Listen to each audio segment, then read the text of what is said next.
H1 Read Kawikaan 26. Ang papuring di angkop sa taong mangmang, parang ulan ng yelo sa tag-araw o panahon ng anihan. Ang sumpang di nararapat ay di tatalab, tulad lang ito ng ibong di dumadapo at lilipad-lipad. Ang latigoy para sa kabayo, ang bokado'y para sa asno, ang pamalo naman ay sa mangmang na tao.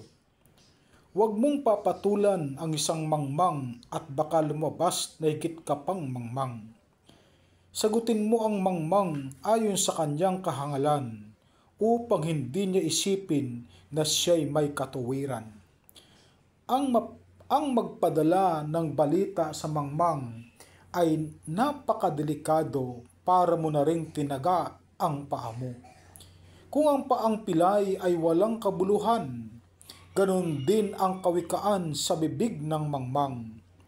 Ang isang papuring sa mangmang iniukol ay parang batong nakatali sa balat ng tirador.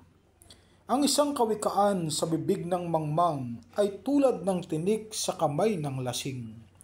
Tulad ng isang namamana ng kahit na sino, ang isang taong umupa ng mangmang o lasenggo.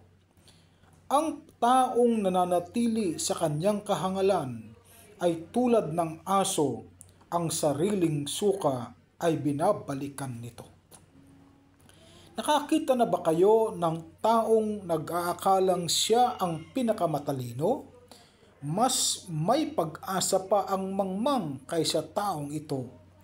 Ano ang dinadahilan ng taong batugan? May leon sa daan, may leon sa lansangan.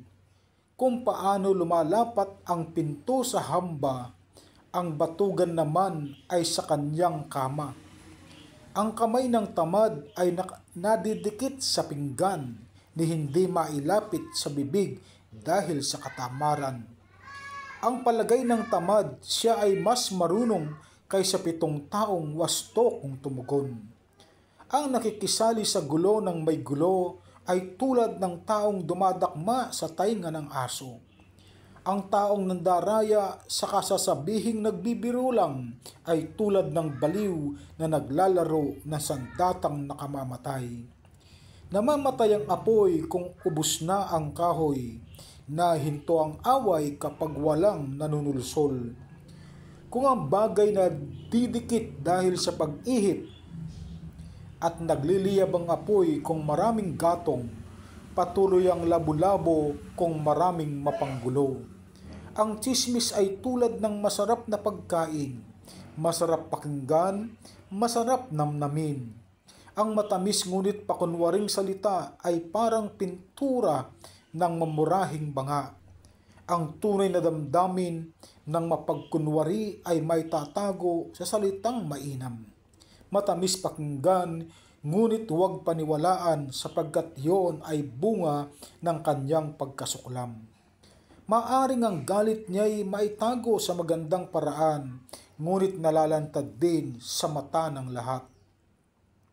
Ang nag-uumang ng bitag ay siya ring mauhuli roon. Ang nagpapagulong ng bato, siyang tatamaan niyon.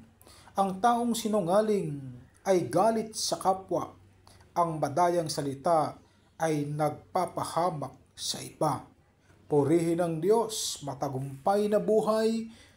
Patuloy po nating basahin ang kawikaan. Bukas, kawikaan 27. God bless you po. Ingat-ingat po. Amen and amen.